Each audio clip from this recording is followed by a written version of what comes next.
السلام علیکم ورحمۃ اللہ وبرکاتہ۔ تمام مسلمانوں کو اسلامی نیا سال مبارک ہو۔ اسلامی سال محرم الحرام سے شروع ہوتا ہے اور ختم ہوتا ہے ذی الحجہ کے مہینے میں۔ محرم الحرام کی 10ویں تاریخ کو حضرت امام حسین رضی اللہ تعالیٰ عنہ کی شہادت ہوئی، اور اہل بیت اطہار سے محبت کرنے والے مسلمان، امام حسین سے محبت کرنے والے جمیع مسلمان اس موقع سے اپنی محبت کا اظہار کرتے ہیں، حسب استطاعت قرآن خوانی، میلاد شریف، جلسہ، لنگر خوانی کا اہتمام کرتے ہیں، جو جائز بھی ہے اور کرنا بھی چاہیے۔ لیکن کچھ چیزیں ایسی ہیں جس کے شریعت میں کوئی اصل نہیں ہے اور جسے شریعت نے جائز قرار دیا ہے، لوگ اپنے من گھڑت طریقے سے ان حلال اور پاک طیب چیزوں کو اپنے اوپر حرام کر لیتے ہیں، جو بالکل غلط ہے۔ مثال کے طور پر یہ کہنا کہ محرم کے پہلی تاریخ سے لے کر کے 10ویں تاریخ تک ساگ اور مچھلی کھانا منع ہے، اور بعض لوگ تو یہاں تک کہہ دیتے ہیں کہ حرام ہے۔ میں ان لوگوں سے کہنا چاہوں گا کہ آپ نے جن پاک اور حلال اور طیب چیز کو حرام کر رکھا ہے، ان چیزوں کا کوئی بھی اصل نہیں ہے، یا آپ نے اپنے اوپر زبردستی حرام کر لیا ہے۔ اور جو چیز حرام ہوگی، سوچنے والی بات ہے، جو چیز حرام ہوگی وہ صرف محرم کے 10 ہی دن کیوں حرام ہوگی، اور دنوں میں کیوں نہیں؟ اور ثبوت کے طور پر ان کے پاس کوئی دلیل نہیں ہے، دلیل ہو بھی کہاں جب وہ غلط ہے۔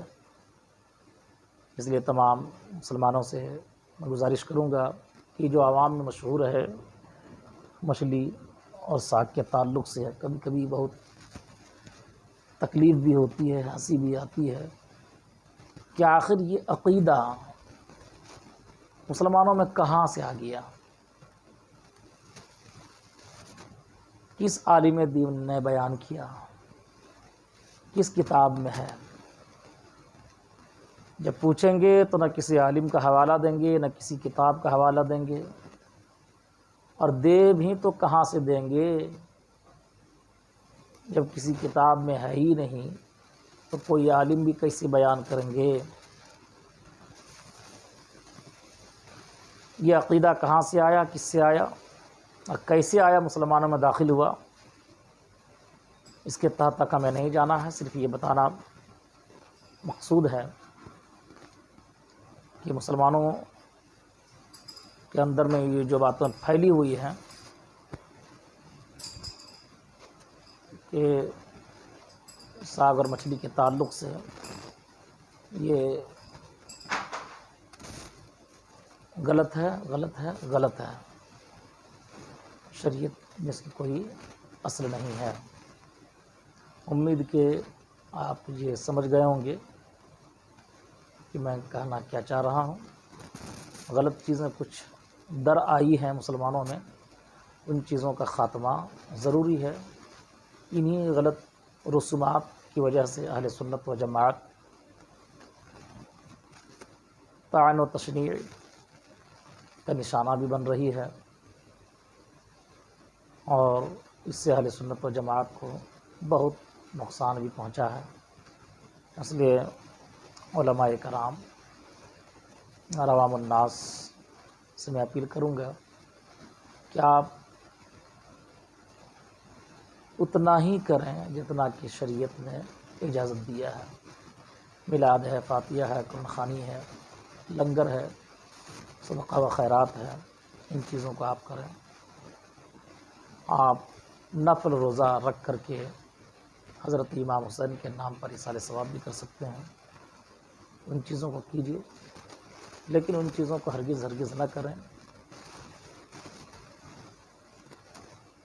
جس سے حضرت امام حسین رضی اللہ تعالیٰ عنہ کی روح کو تکلیف پہنچے۔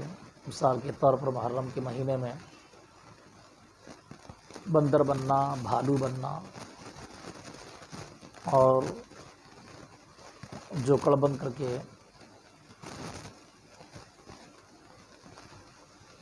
لوگوں کو ہنسنے ہنسانے کا کام کرنا، یہ انتہائی معیوب بات ہے، اور امام حسین کے نام پر یہ غلط حرکتیں ہرگز نہ کی جائیں۔ اور ہمارے اسلاف سے ہماری کتابوں میں جو لکھا ہے صرف اتنا ہی تک محدود رہیں۔ یہ عمل ہم لوگوں کے لیے بھی بہتر ہوگا،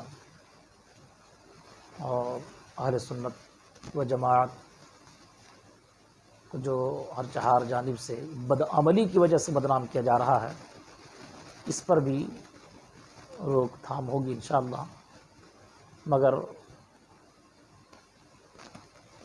تمام مسلمانوں پر یہ ذمہ داری عائد ہوتی ہے کہ آپ انہی امور کو سر انجام دیں جو شریعت سے ظاہر ہے، اور امام حسین رضی اللہ تعالیٰ عنہ کا پیغام عام کریں۔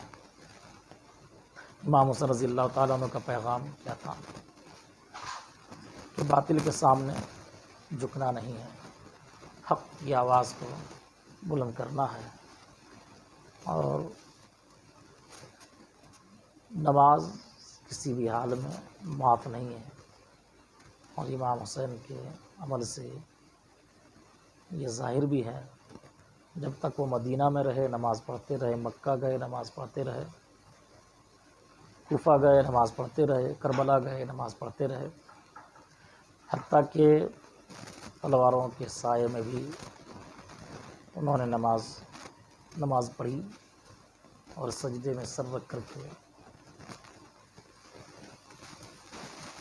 وہ شہید بھی ہو گئے۔ ظالموں نے حالت سجدہ میں انہیں شہید کر دیا۔ تو امام حسین رضی اللہ تعالیٰ عنہ کا جو پیغام ہے، اس پیغام کو عام کیجیے اور اسی پر عمل کیجیے۔ یہ اہل سنت و جماعت کی طرف سے